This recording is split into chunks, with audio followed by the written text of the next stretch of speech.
What's going on, Atlanta Falcons fans, man? Y'all know it is your boy Antoine Smith stopping in right quick. Give y'all my quick thoughts on a couple of undrafted free agents I think have a great chance of making this team, the 53-man roster or the practice squad. And trust me, there are gonna be some open spots because they're open competition. They let you know that from the jump, because the Falcons lost a good little bit this offseason as far as veterans. Uh, Other guys signed elsewhere, and other guys' contracts were up, and some just got cut because they weren't performing. But here are a couple of undrafted free agents I think can make this team. First off, I'm gonna go with defensive tackle Carlos Allen. Shout out to Carlos Allen, man. He's an alumni of my former high school, man. Douglas High School in Atlanta, man. So shout out to him, man. Big 12, second team. And I think he can help the Falcons defensive line at nose tackle. And I know, they just traded for Mason Smith. Still had LaKell London, who had a career high with 5 sacks last year. You also bring in a Deshaun Hand, who's more of a 3-4 end. But I think Carlos is a true nose tackle, man. Yes, he's a little bit on the lighter side at 6 feet, about 290. But that kind of reminds me of a Grady Jarrett, and I know he's going to play with a chip on his shoulder. He went over to Houston after starting his career at Kennesaw State. And last year, man, I think he proved that he could play at the next level. Ended the season with 80 tackles, a sack and a half, and 7.5 tackle for loss. Also had 3 batted passes, so that lets you know he's always around the football. Also had a forced fumble. But one thing about this kid, he's going to do what he needs to do in the run game. He had a 74 run defense grade last year, and that's pretty good for a guy in the Big 12 at least. And he had 600 snaps with no penalties, man. So when you look at what he can bring to Atlanta as far as grit, I think he would be a perfect addition, and I think he could beat out some of those guys for playing time. As I've said, LaKell London, he had 5 sacks, but he's been a journeyman most of his career. But I think Carlos Allen Jr. is one of those guys that can come in, at least compete for a roster spot, if not a practice squad. And we'll see where we go from there. And they're going to run a 3-4 defense. So let's see if he can make it as a 3-4 end or a 3-4 defensive tackle. But I think Carlos Allen Jr. Out of Atlanta and the University of Houston can make this squad. Another guy I'm looking at, and I talked about him a little bit on a previous video, is Vinnie out of Wisconsin. He's 6 feet, about 185. One thing about him that jumped out at me was his toughness, man. I watched him against Michigan, a game that they actually lost. He had 9 catches for 97 yards, and I think he had a great game, man. As you look at it, and y'all can go check it out on YouTube if y'all want to see that game. But I think what he brings, man, is quick burst off the line, good footwork, and short area quickness. A guy who can control the middle of the field, good run out to the catch guy. Now, last year his number dropped significantly. 31 catches, 391 yards, and a touchdown. But 2024 is when he really popped as a receiver at Wisconsin. 39 catches for 672 and 4 touchdowns. Overall, man, he had a pretty solid career in college. 80 catches for 1,162 yards and 5 touchdowns. But what I think his value is going to come not only as a receiver but as a special teamer, man.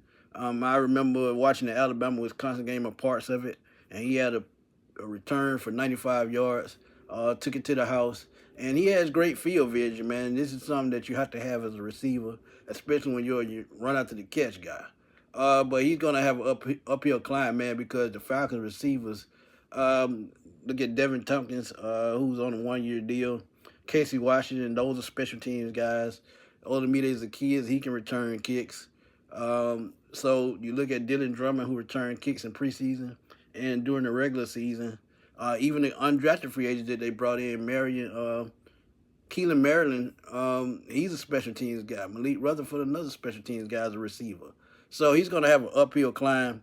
But I think his toughness is what stands out about him.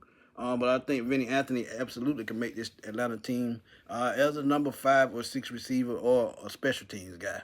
But I definitely think at the least he'll be on the practice squad. Another guy that I think is going to be able to make this roster, and it's because of position need, is James Brockermeyer out of Miami, and I think this kid, man, he pretty much he's exactly what Bill Callahan, likes and wants. 6'3", about 295. A little tad bit undersized, but not by much. Former four-star recruit back in 2021. Started off at Alabama, played 3 years there, appearing in 16 games, but then went to TCU where he, made honorable mention at TCU, and he has a twin brother actually. Played with him at TCU, transferred to Miami in 2025. Started 16 games, and I remember him starting national championship game against Indiana. But he started 28 games at center during his college career, and I think the experience at the center position, knowing that the Falcons have needed a center for a while. Drew Dahlman left as a free agent. Ryan Newseel took over last year, had a pretty good year. Great grades across the board. But where James where he excels at is he's a terrific pass blocker, and his agility will allow him to be good in the zone blocking scheme if they continue to run that. And I think that's where he fits in, his agility, him attacking, at the point of attack, getting to the second level quickly, and just being a smart guy overall. And if you know that his dad was a former first-round pick, Blake Brockermeyer. I actually remember him with the 49ers, and he's born and bred to be a lineman. So he's had experience.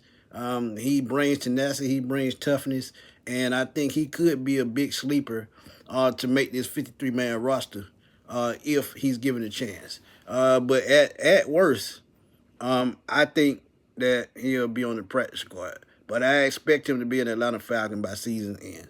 I'm sorry, at the beginning of the season. I got to give y'all one more, man. My guy Jack Strand, man. Jack Strand out of University of Minnesota, Moorhead. And I think Minnesota State, Moorhead, I'm sorry.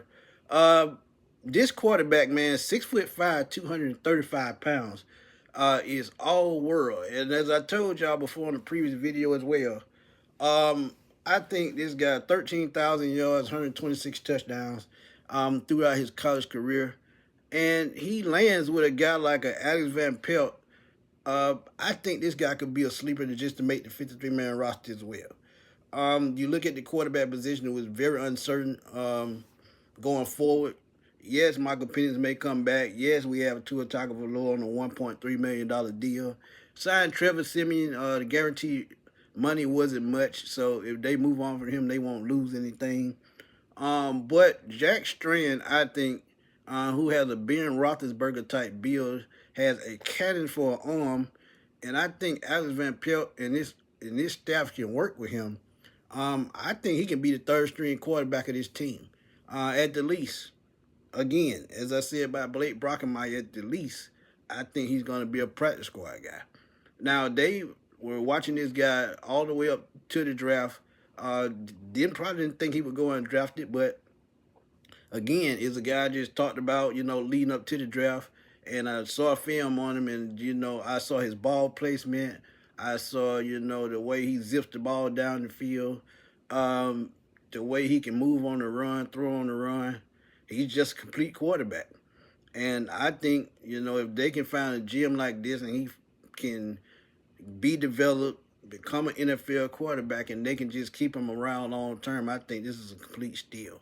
And I know it can happen because if it happened to Brock Purdy in San Francisco, and I think Kevin Stefanski is going to run that same type offense in Atlanta, I think Jack Strand could be a lock for this team long term. And I know that sounds a lot in the season. We haven't even got training camp yet.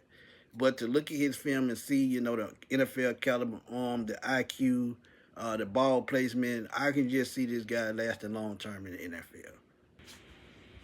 But those are my thoughts and my undrafted free agent I think could have a chance of making this Atlanta Falcons team and, make a strong, immediate impact and contribution to this team. But let me know in the comment box what undrafted free agent y'all think has a great chance of making this Atlanta Falcons team.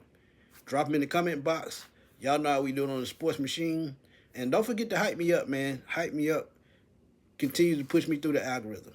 But that's all the time I have in this video, man. It's your boy Antoine Smith signing off.